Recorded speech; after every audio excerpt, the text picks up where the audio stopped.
to a YouTube channel near you.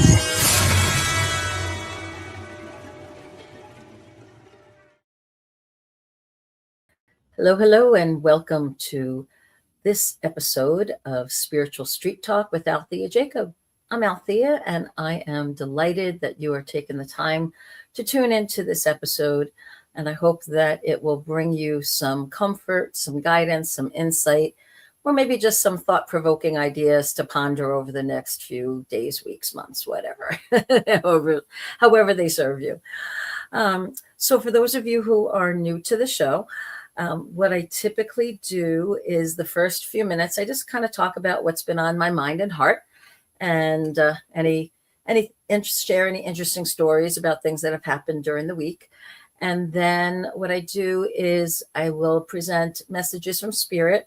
I have chosen some oracle cards, angel cards, tarot cards for tonight, and I'll read through and give those messages out.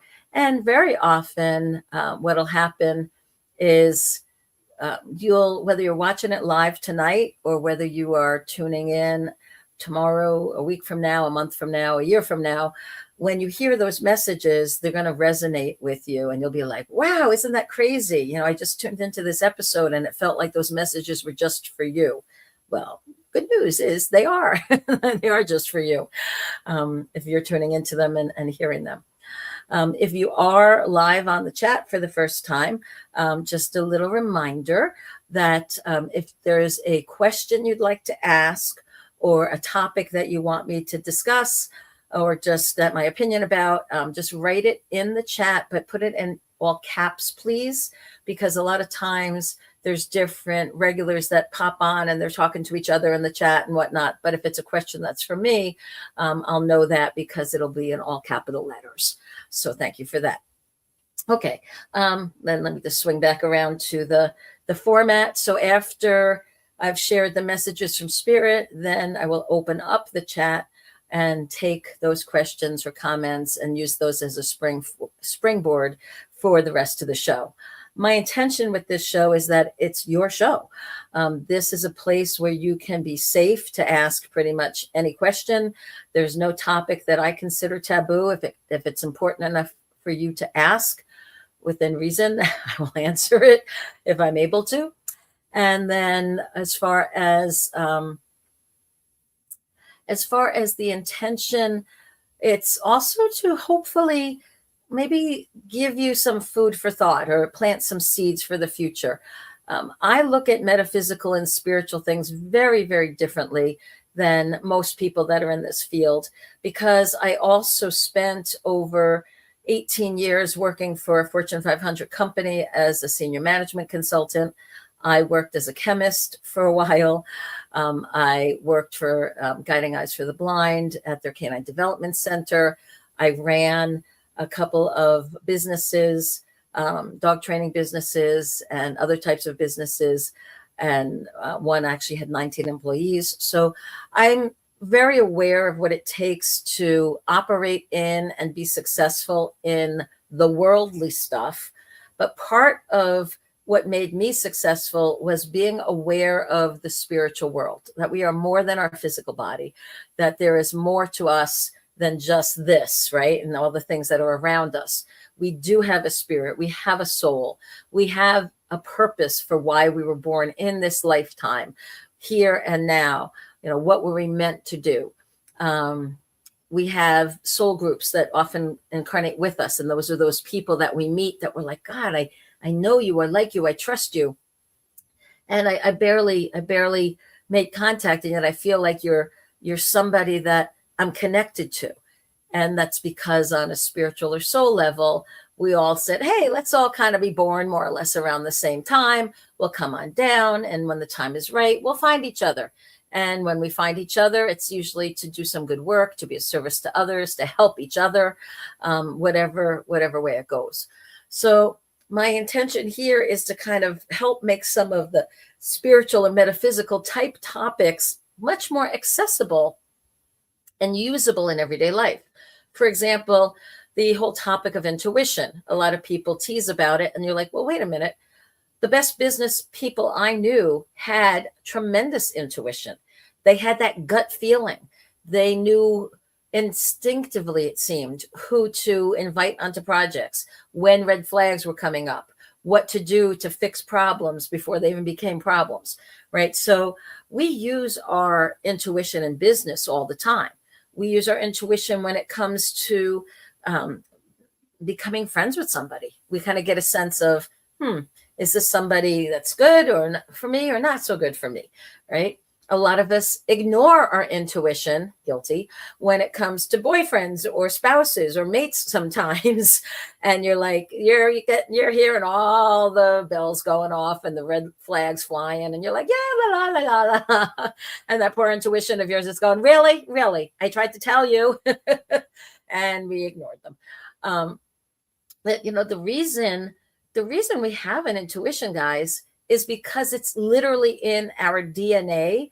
We are the descendants of the people back from caveman times, prehistoric times, the people that had the intuition to know this cave is safe. This cave has the saber-toothed tiger in it. Stay away. They were the ones who survived. And the survivors bred and had more intuitive people born to them, who then also knew which of the poisonous foods to eat and which of the poisonous foods to avoid, right? They had the intuition to know what was safe and what wasn't. So that has come down to generation after generation after generation. And I'm sure, a lot of times people are like, oh, I just had this feeling, or the phone rang and I knew who it was. Or, oh, I've been thinking about my friend Sally all day. And then Sally calls at night and it just blew me away. Well, why do you think you were thinking about her all day? You were on her mind as well. And she was intending on calling you, right? So we have this connection, this non-physical telepathic connection with anybody who's important in our life. And sometimes even with strangers, right? We just have a knowing, and it's like, I don't know how I know what I know. And the process and the why of it is not as important as it is to understand that you have those gifts. We all have spiritual gifts and we all know people that have them. And to me, developing a spiritual gift is a choice, just like developing any other perceived human potential gift is a choice. So do you want to be a linguist and know a lot of languages? Okay, well, you have to study and learn and practice and find environments to really immerse yourself in where that becomes a reality. You want to learn how to play an instrument. Well, it might take you a while to find the ones that suit you best. If you have really small hands, maybe piano isn't the right thing for you, but playing the flute or the piccolo might be, right? If you really love to dance and think, oh, I'd love to take ballroom dance or tap dance or ballet or jazz, and you really want to become an excellent dancer, you can hire a teacher and you can practice and practice, and eventually you'll become good. Now, you may not be good enough to become the prima ballerina at a famous ballet company, but you can still enjoy that gift and share that gift with others by performing, by singing, by dancing, by sharing, by helping to interpret when people are lost if you speak those languages, right? So developing your intuition is no different than any of those, right? If you say, hey, I'd really like to have a better intuition. I'd really like to be able to be more in tune with the guidance that's coming to me from my personal guides and angels and loved ones in spirit. I'd like to be able to perceive those, hear those, see those, and get a sense for what are they trying to guide me and help me do? What do I need to do to become the best possible version of myself that I'm possibly able to do, right? It depends sometimes when you start things in life.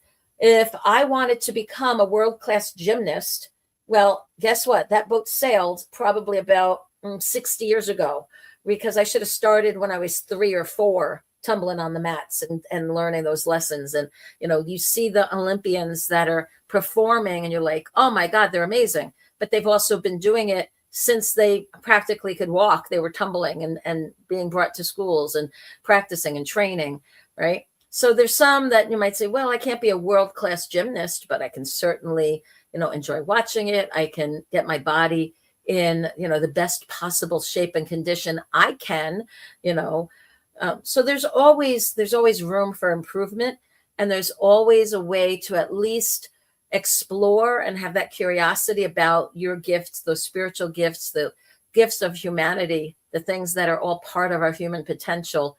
That part of the belief I've always had is if one person's able to do it, unless they are exceptionally gifted with certain genetics or something, right? We all should be able to do it to some extent. I remember watching Stuart Wilde, excuse me, years ago, lead a fire walk.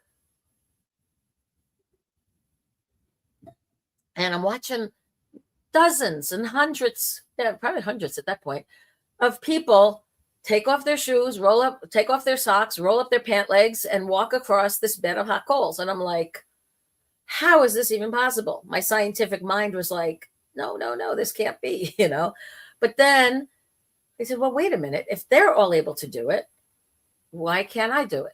And then I learned what the inner process was to kind of get your mind prepared for it, and what are the things you needed to know about it. And off I went, and I did a fire walk years ago. And so for us, we can't be and shouldn't be too quick to accept the limitations in our life when we haven't really given it a fair shake, right?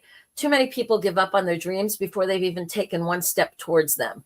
And my hopes is that if you're tuning into this channel and you're on this network, you are somebody who is a possibility-minded, oriented person, that you are somebody who is a light worker, who wants to make a difference in the world, who wants to become the best possible version of you that you can become.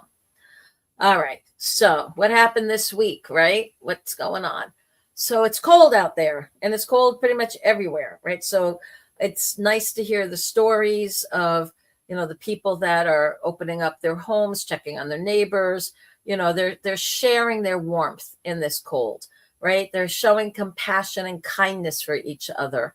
They're being of service to each other, bringing hot meals, to the seniors that lost their power, and checking in on them and making sure that they're okay, that there's some alternate heat source, or bringing them to warming centers.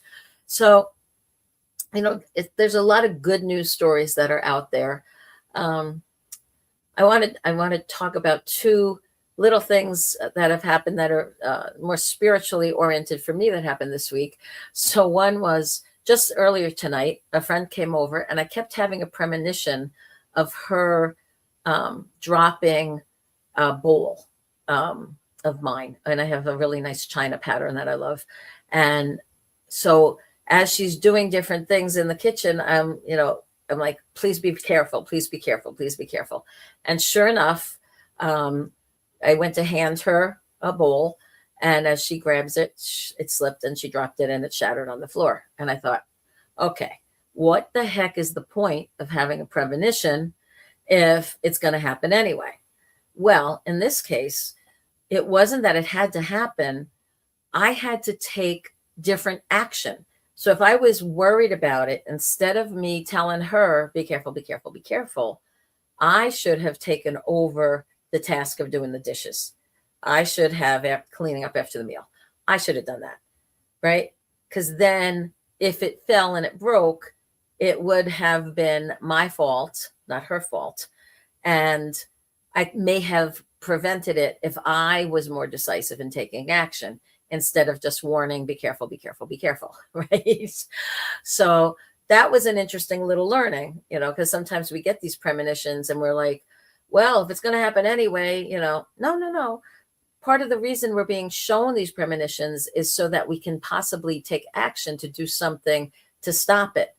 But verbalizing, be careful, was not sufficient to stop the action. I should have done something. I should have jumped in if it was that important to me. And, it got me a little upset more, not the fact the bowl broke or at my friend at all. It was an accident, but at myself. I was pissed. I was like, why didn't I listen more to that? I had that premonition. I even told her I had the premonition. And, that was my bad. Even after all of these years in this field, I still have those oopses, right? We all have oopses. We have to forgive ourselves and move on as best we can. So that was on the sort of like slap on the wrist side, right? And on the positive side, I had a phone call from a woman that I just know at a distance from church. I've never been introduced to her. I don't know her family. I really don't know anything about her. And so she calls me up and said, hey, I'd like to work with you. I'd like to have a session with you. How does it work? And so we're chatting for a while, and I'm helping her with a few different odds and ends as a spiritual life coach. And then I asked her, I said, well, whatever prompted you to call me? And she said that her nonverbal son, who has pretty severe autism, apparently, and I've not met him, pointed me out at a distance at church, and then signed to the mom or wrote something down, because he's nonverbal, he doesn't talk, communicated to the mom that she should work with me, that I was somebody that his angel said I'd be able to help her. And I thought, well, isn't that fun? How often do you have angels talking to a nonverbal kid who then is able to communicate that to the parent? And she has the courage to pick up the phone and say, I don't know exactly what you do, but my angels have said I'm supposed to work with you. And I was like, yeah, no pressure there, right?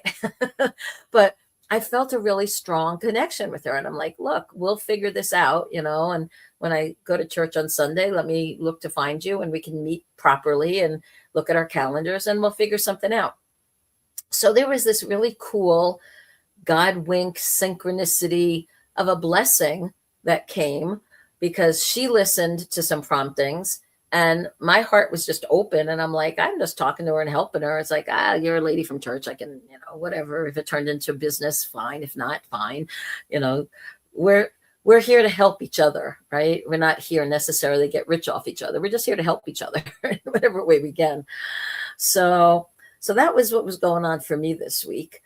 And just really discerning the difference between being busy and surviving, and even making a good living, and doing things that actually uplift and serve our soul. Because our souls came in, like I said earlier, with a purpose of some sort. We came in with an intention to do certain things in this lifetime. And if we kind of took a left-hand turn and just forgot about that, or got distracted by the shiny object over there, and meanwhile our soul wants us over this way, it's good sometimes to check in and ask ourselves, what am I doing today to make myself better, to be able to share my light, share my love, share my gifts, and create a sense of legacy? There is a real difference between just being busy and being active versus doing things that serve a greater purpose. And I think part of the frustration maybe a lot of younger generations have is they don't have that same sense of duty and purpose and importance and creating a legacy that some of us older people might have. And so it's really important for us as the elders and the older generation to encourage anyone who's younger than us to find out for themselves, what do you think your soul wants you to do in this lifetime? How can you be of service to others? How can you find, develop, and share your spiritual gifts? How can you shine your light so it can be a beacon to help those who are lost, or to light your own footsteps as you're going through a somewhat dark and contentious world at times? So those are the things that I was thinking this week a lot. All right, so we're going to shift gears into the messages from Spirit today. And the first one that I flipped over was the Oracle card of Divine Love.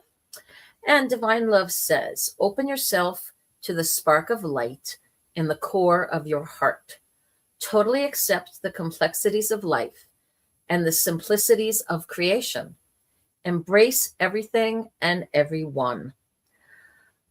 So if we're coming from a place of love and we're truly doing things because we care, the angels that are around us, our guides that are around us, the spirits that are around us, truly support and champion and magnify those energies to help us as we're helping others. And we're putting a positive force, a goodness, a love, a kindness out into the world. The next card that I chose, the angel card, was that of creative projects. And creative project says, your soul longs to express itself in creative ways. We're guiding you to infuse artistry and creativity into your life. Creative expression makes you feel alive and excited and reignites passion for and towards your life. So love is there for us if we choose it, right? That divine love is what energizes us as we go forward. Creativity is part of the natural outcome that comes to us when we've opened our heart. We get these creative ideas flooding in. And then the third card that I chose, and I laughed when I flipped it over, was patience, because this is one of my least favorite topics. But it's one of the lessons I've had to learn over time. So it says, patience says, trust that the higher forces of life to know what is best for you. And remember that when you are asked to wait, you are being prepared for something even better than what you might have expected or wanted at that time. So change your attitude to one of acceptance, relax, and take stock of your blessings. Do not rush off on some wild goose chase of your lower will. When the time is right and you are ready and refreshed, the next door will open. Patience will always be rewarded. So, patience, right? In this day and age of immediate gratification and getting frustrated when it takes our laptop computer more than 10 seconds to turn on. I laugh because I think back to the days of, powering up my old IBM big old desktop thing. And, you would flip the switch, turn it on, and go get a cup of coffee, come on back, and maybe it would be starting to come back to life after a couple of minutes, not after 10 seconds. But it's funny once you get used to the faster speeds and all. It's like, wow, it's really easy to be impatient when it's just being normal and you're like in a hurry. Okay, the next couple cards I chose, I picked 3 cards from the tarot deck, and this is the Aquarian deck, and the 3 cards here are for the immediate past, what's going on now, and what we're setting up for the near future. And so the first card of the recent past is the Charioteer upside down. And the Charioteer, the chariot represents this sense of movement, of wanting to go out there into the world, wanting to accomplish things and get things done. And when it's upside down, it says, like, we just feel like we're fumbling and bumbling around and spinning our wheels and not getting anywhere very quickly. The Sun, which is the now card, is saying now is a time not only to shine our light, but it's to learn new things, to really figure out what it is that we want. Because very often, if I, as a life coach, ask people, what do you want? They're like, I don't know. Well, I'm like, then you're sure as heck not going to get it.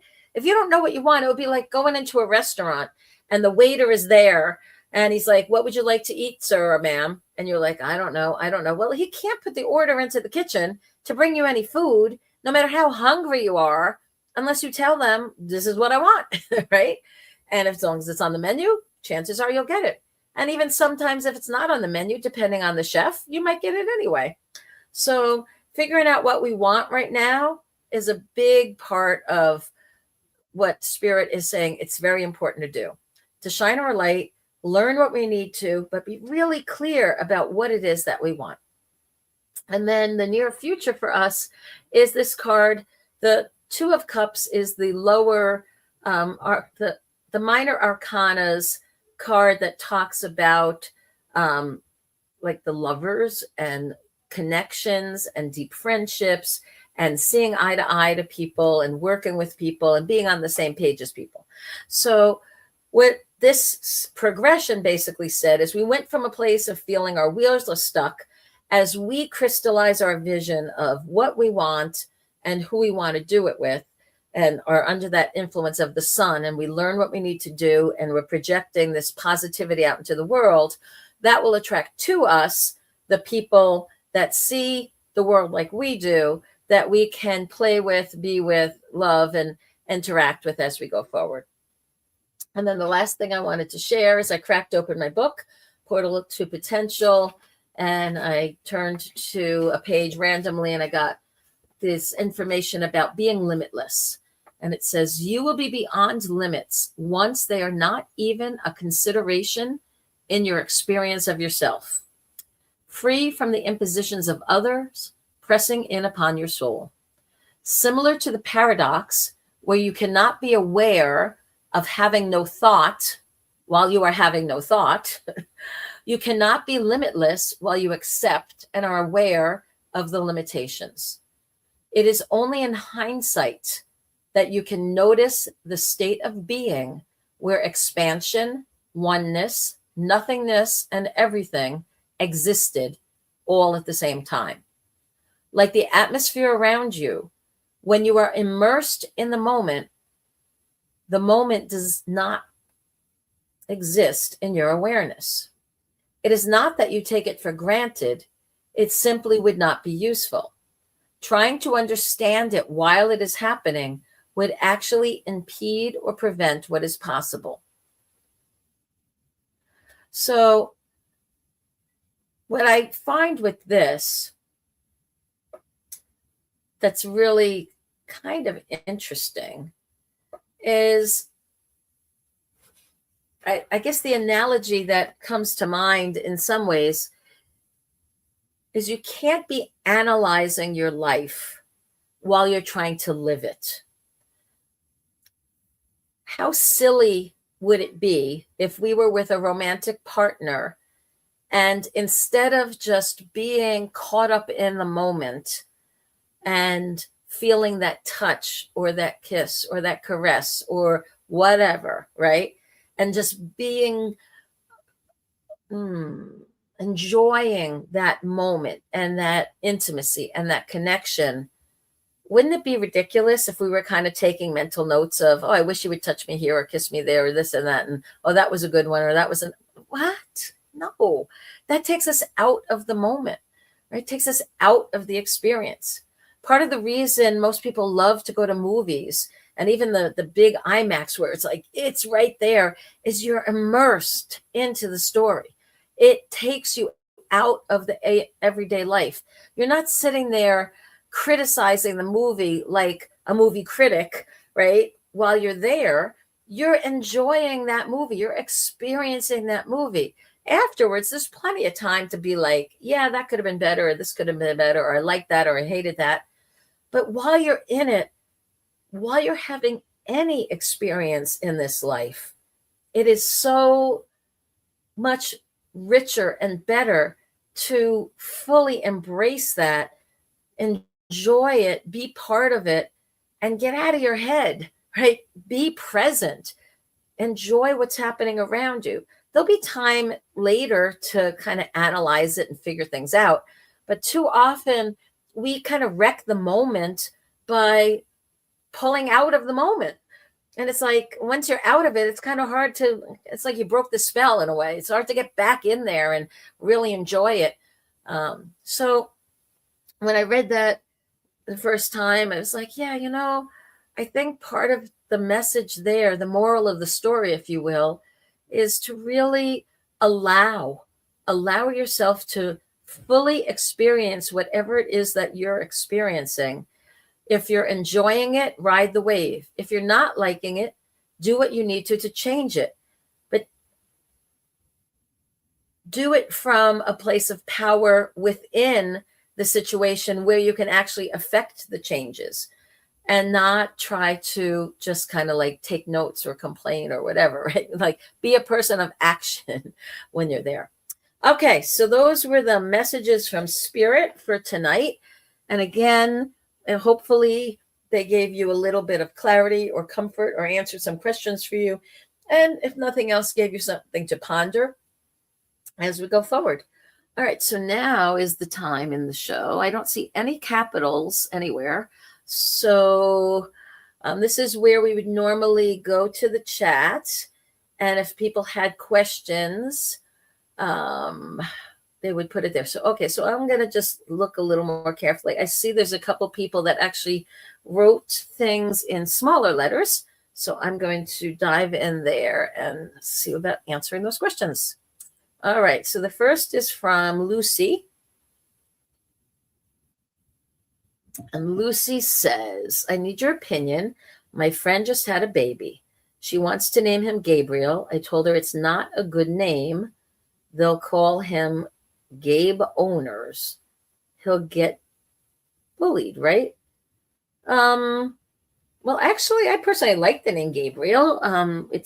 There's an archangel named Gabriel, and they might call him Gabe for short, but I don't know if that's necessarily a bad thing. No, I don't. You know what? When it's interesting, I think that the souls that are coming down inspire parents as to what they want to be named in order to set up the certain vibrations and patterns that they're going to need and have in their lifetime. I hated my name growing up, and my mother was inspired to name me Alethea, and my father was furious. He had nothing to do with my name because he was actually in the Navy at the time when I was born, and they were having a 2-week maneuvers out in the South Seas, and they were under radio silence. So he didn't even know I was born for the first 2 weeks. I was born prematurely. And my mom and dad, back in the 60s when I was born, as was very common back in the day, it's like the firstborn was always going to be a boy. So, they only discussed boys' names. So I was going to be Richard. That's all there was to it. So when my mom had me as a girl, she was like, oh, no, we don't have any girls' names. So she gets the baby book out and looks, didn't get very far, obviously, since my name starts with an A. And so she liked the name because of what it meant. And the meaning in Greek was wholesome and healing and the light and truth of God. And she's like, oh, that's a nice name. And so she named me that. Well, you can imagine as a kid, I didn't meet any other Altheas. In fact, I've never met any other Altheas my whole life. I've heard of a few people that have the name, but I've never met anybody else that has my same name. So I hated it growing up for when I was young. But when I got into the metaphysical and healing field, I thought, and I'm a teacher and a life coach. And I'm like, now I get it. My name suits me for what my soul wanted me to be doing in this lifetime. And so what I would say there is if their friend is feeling the name Gabriel around that baby, that's probably because that's what that soul wants to be called in this life. So I wouldn't discourage her. I don't think that he would have any difficulties with that. If for some reason he did get bullied, then it is something that his soul was ready to accept, along with whatever lessons came from that. And who knows, it might make him become the next Karate Kid, right? You get bullied and then you go learn martial arts and then you kick butt and take names later. All right. So then I have a question here, and this is from A shares. Okay. And she says, what energies between me and this guy I see on Instagram? We see each other's stories, but I haven't spoken with him. His name is Z. Okay.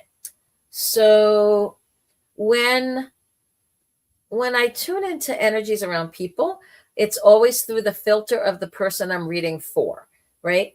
I know we've talked about this on other shows where it's not spiritually ethical for me to read like a third party, right? So if for example, I went to somebody to read for me and I asked them, well, how is my ex-husband doing with his new wife? It's none of my flipping business, how they're doing.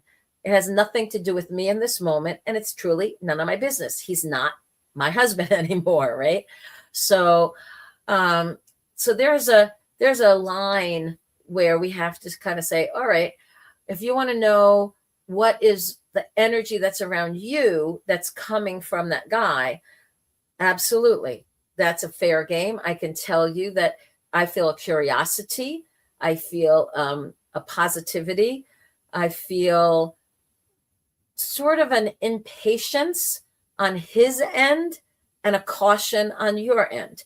And I also feel like that's justified on your end. There's definitely something to be a little cautious about here. I would definitely, take your time with any online stuff these days.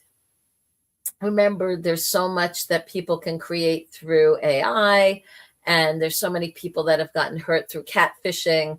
And for those of you who don't know, catfishing is where somebody creates a whole profile that has nothing to do with their reality, right? So you might have a 40-year-old pedophile pretending to be an 18-year-old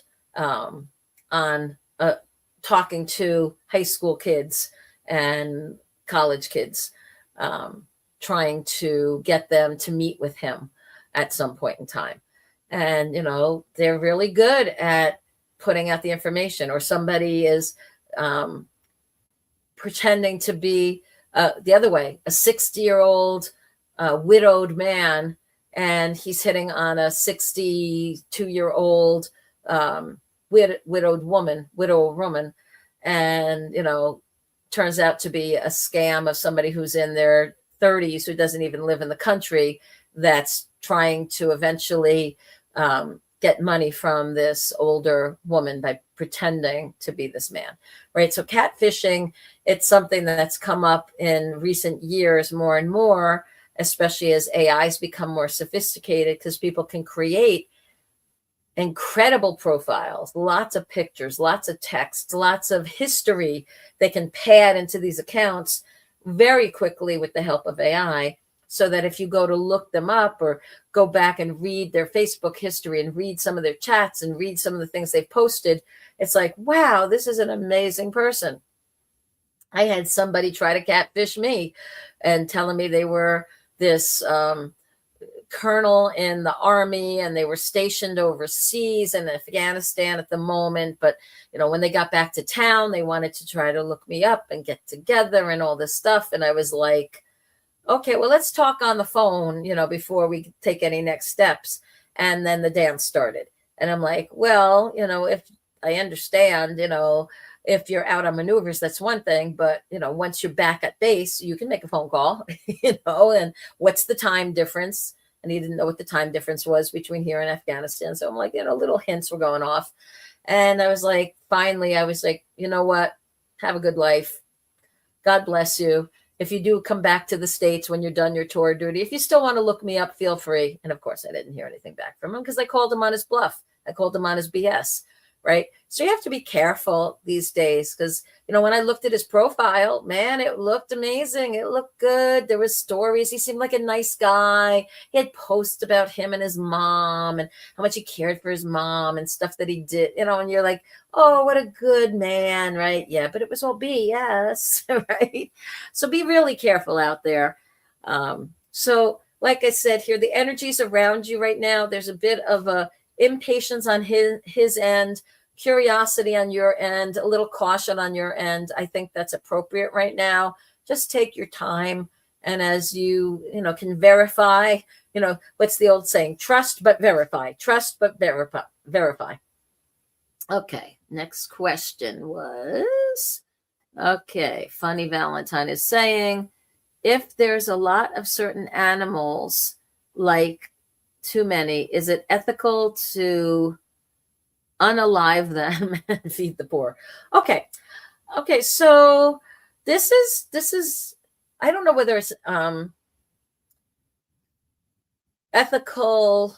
I don't know whether ethics is as much a situation as practicalities, or there's different religious beliefs and whatnot.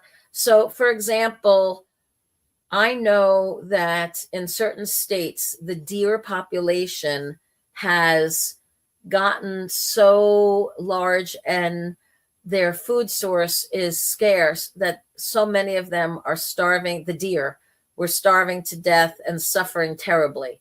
And so because of that, some of the local governments got together and said, okay, so for a certain period of time, we'll issue hunting permits, and people can shoot the deer to help thin the numbers, as long as they were going to be harvesting the meat and, honoring the animal and, using that meat for food. So my thoughts at first were like, oh my God, they're killing Bambi, right? They're killing all these deer. But when I actually talk to people that have seen these poor starving deer out there, and they're like, yeah, there's just so many, the environment won't support them, so we have to thin their numbers. You're like, okay. And part of the understanding here is that if it wasn't for us building the cities and the infrastructures that we have, the natural predators for those deer would be in this area, and there wouldn't be overpopulation. But their natural predators were scared off. You don't see too many bobcats and other types of animals that would go after and kill the deer here in most of our cities, right? We don't have that. As far as the certain animals, I believe, like the American Indians that are, I live in Wisconsin, and I'm not too far from the reservation, and they actually raise buffalo, that then when the time comes, they slaughter the buffalo and they use the hides, they process the meat, they eat the meat, and they honor the soul of that animal. And it's their understanding that the creator provided the buffalo as a food source for them, and they honor the soul of each of those animals for choosing to come down and to serve in that capacity. So I look at that model and I say, okay, if we eat the meat or the fish or the fowl with a respect for how it chose to come down and be part of our food system. The other part is, if you go back into the Old Testament and the Bible, it even says that God put the animals on the earth for Adam and Eve, right? That they would be the stewards of them, but those animals were there for them as a food source. So it kind of goes way back. So really, it's, for most people, I think it's got to be a personal choice. I don't like to judge anybody at all because, have I walked in your shoes? No. I don't know what your background is. I don't know what your attachment is. Here in America, we love our dogs. I love my dog. If somebody was to kill or hurt my dog, I would probably take my weapon out and hurt them back, because it would be like, this is my baby. This is a member of my family. How dare you? Right. But if you go to a place like China, they eat dogs in China. This is what they do. So you need me? Oh, so they, that is part of their culture, and they eat cats. Right. So if you walk through a Chinese market, you're going to find, hanging up in the windows, just like in the butcher shops here, you see the chunks of meat hanging, they eat cats and dogs. And I'd be horrified, I'm like, no, how could you do that? You can't eat Fluffy, or, it's like, no, you can't do that. But, that's how their culture is. If you went to India, you're going to see cows walking through the streets. I imagine that people that grow up in India who embrace that religious culture and revere and respect the cows, when they come here and find out that we eat cows and we call them hamburgers and cheeseburgers and steaks, they're probably horrified at the thought that these animals that are sacred to them are one of the staples of our food source. right? So, it's a tough question there. I think that on a certain level, I know if I had to actually go out and kill the actual animal that I was going to eat, other than catching fish, which I've done, and I don't have much trouble killing a fish. I don't know why. I guess because they're cold blooded or something. They don't. I don't know why. But if I had to kill a chicken, I probably wouldn't. I'd eat the eggs. If I had to kill a cow, I probably would have to give up beef, but I'd still enjoy the cheese and the milk and the dairy that come from that cow. So I just know for myself, I give gratitude and thanks to the animal that gave its life so that I can eat, and I make sure I don't waste any of it. And I have that as my way that I kind of rationalize that. And I look at that. I know for the most part, most health practitioners tell us we need protein. There are a lot of vegans and vegetarians out in the world, and many of them become sickly and suffer because they don't have enough of the things that we get from the fish and the meat and the poultry in our diet. And they have to take tremendous supplements to help restore some health and strength to them. So, but then I've met other vegans and vegetarians that are incredibly healthy because they said they gave up a lot of the meats and the cheeses and the stuff that were creating cholesterol problems for them. So, it's sort of like, look, live and let live in a lot of ways when it comes to people. When it comes to animals, it depends why you're killing them, right? If you're killing them to, like I know in Africa, I believe that even some of the people that were leading the safaris and killing these amazingly beautiful elephants, and when they were asked, why are you doing that? They said there's overpopulation and we need to thin the herds, and we kill it as respectfully and painlessly as we can, right? Clean shot kind of thing. We don't want the animal to suffer. And then we use this meat, we bring it to a local village so the villagers can have meat and eat and survive. So yeah, it's a tough question there, Funny Valentine. I'm not sure that, until you've walked in somebody's shoes, until you have figured out what is the best way to go after, to think about it, if they're suffering and you're easing suffering, does that justify it? If that was the soul's purpose of that animal, that food group, and that soul, that spirit knew that I'm coming down and this is how I live out my purpose by offering myself to feed these hungry people so that they can survive. Okay. I think if you're stealing somebody's dog off the street and killing it to eat it, and you're not living in a culture where, that's a food source, that instead that's somebody's pet, I think you better look out because somebody's going to come after you, and rightfully so, right? Because that's not the culture and that's not the norm. And there was no reason to, take that dog or cat and kill it in this case, right?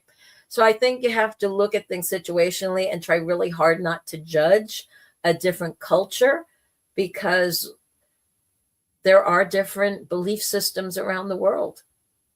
If it's like, if vegetarianism works for you, great. If veganism works for you, great. If you're a meat loving, keto loving person, and that's how you feel healthiest and strongest, and you just, are thankful for the food and you give thanks for that animal who gave up its life before you eat it, okay. I certainly am not going to judge and say one is right, one is wrong. It really depends on the situation. And if you're being consistent within the situation and the culture that's around you and the purpose that's there. So I would say, I would go as far to say dogs that incarnate in China and cats that incarnate in China, probably know on a soul level, chances are I'm going to wind up on somebody's food. But dogs and cats that incarnate here in the States know that they're going to wind up in somebody's home as a pet and family member. At least that's what I think. Okay, I hope that helped a little bit. Okay, so next question is, ever see the movie Misery? Well, yes, I have actually. That was it was a pretty frightening show. That was where you had somebody who was a fan of a writer kidnap him and then take him and torture him to keep, well, disabled him, hobbled him to keep him captive so she could have him all to herself. But she had mental problems, So yeah. So I'm not sure what that you'd like to know about that there, Goro, but that's yes, I'd seen that years and years ago. I think that was James Caan that was in that movie. And let me try to remember who was it Kathy Bates? Was that her, one of her first breakout roles? I think that was her back in the day. I like her much better as Matlock now. No, not as scary as an old lady lawyer. All right. Well, we have about 5 or 6 minutes left. Does anybody have, that's on the chat here tonight, does anybody have any other questions or comments or things that they would like me to talk about? If so, please put it in the chat there and I will gladly answer those. Okay. And in the meantime, I think I want to talk a little bit more about the importance of service and how if you feel stuck in your life and if you're feeling overwhelmed, lonely, lost, like you don't get it. You're sort of like, I don't get it. Life is so hard and what's the point and what's going on? I think that if you can give yourself permission to be of service to others, and it can be simple service, go to a soup kitchen, a food pantry. Those types of places are always looking for help. Be a volunteer at a local humane society, animal shelter. Those places are always looking for help. And it doesn't have to be many, many hours a week or many days a week. It can be an hour a month, 2 hours a month, whatever. Just go and be of service to somebody else. It will help reveal to you how loving your heart is. It will help show you where you have peace and joy in your life. And as you help others, it'll help to heal and give a sense of clarity to you and as to where you should go in your own life and what you should do. Sometimes,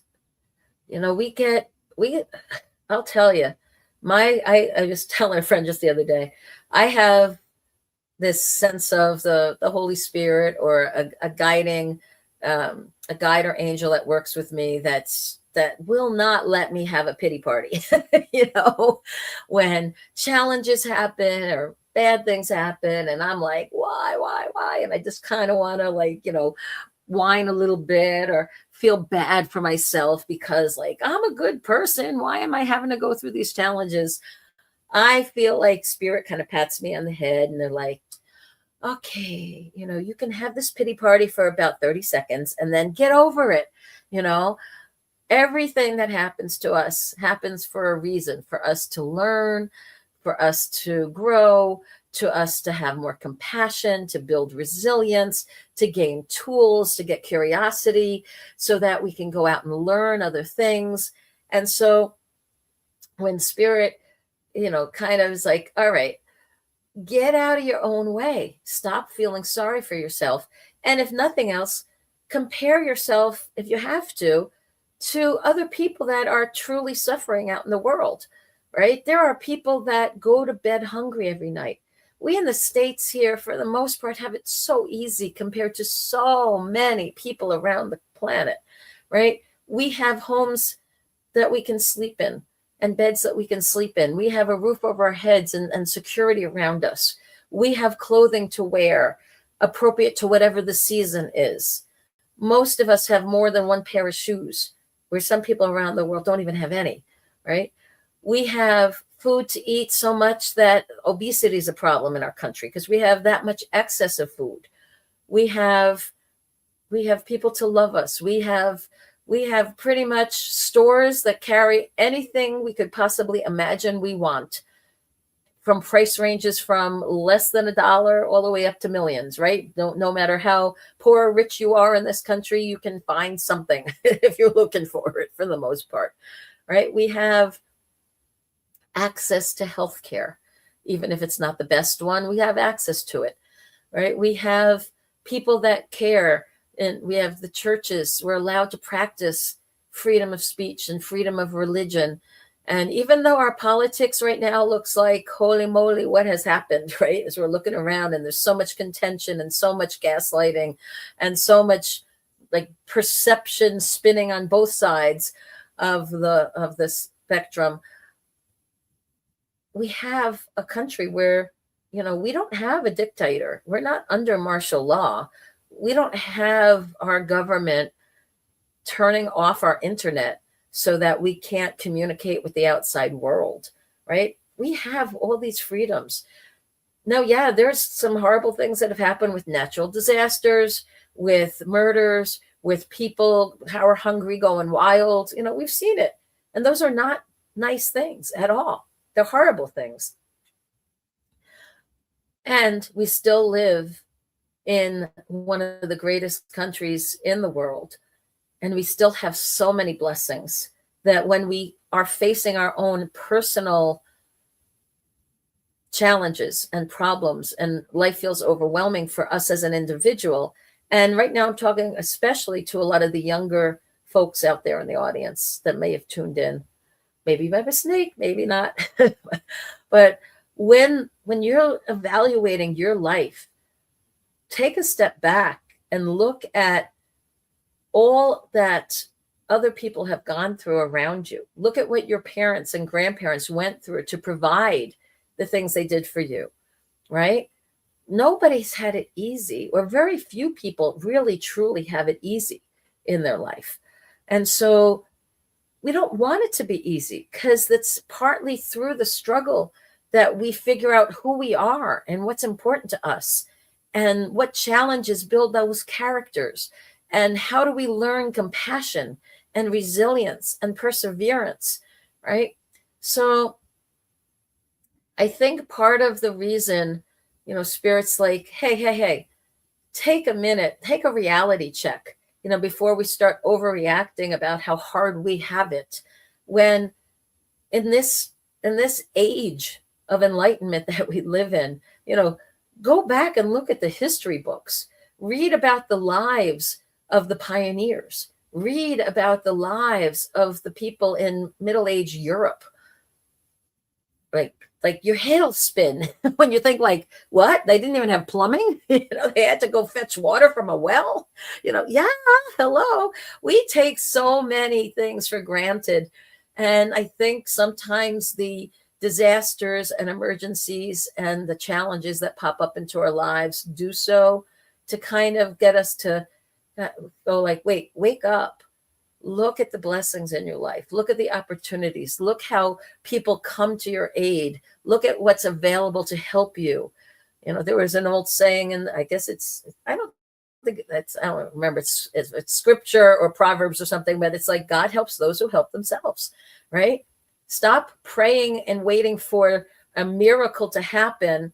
You sometimes have to be that miracle. You have to go out there and make the things happen and make the changes.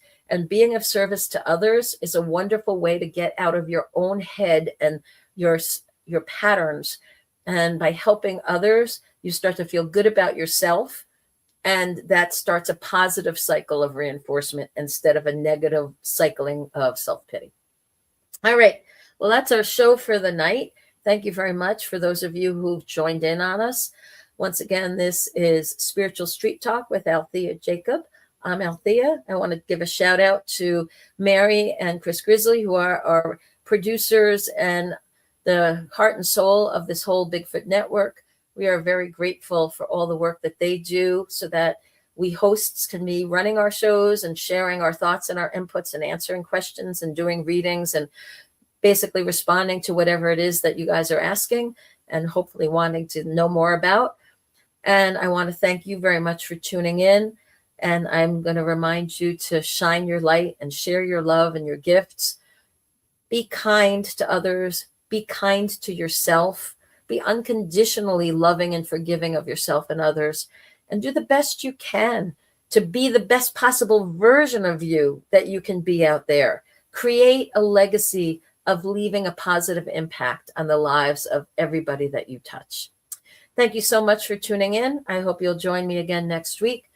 Once again, this is Alethea, and you've been watching Spiritual Street Talk with Alethea Jacob. Bless you. Have a great week, and hopefully we'll see you soon. And please do all those really nice social media things. Ring the bell, subscribe, share, follow, tell others about us. We'd love to have you. Thanks. Bye now.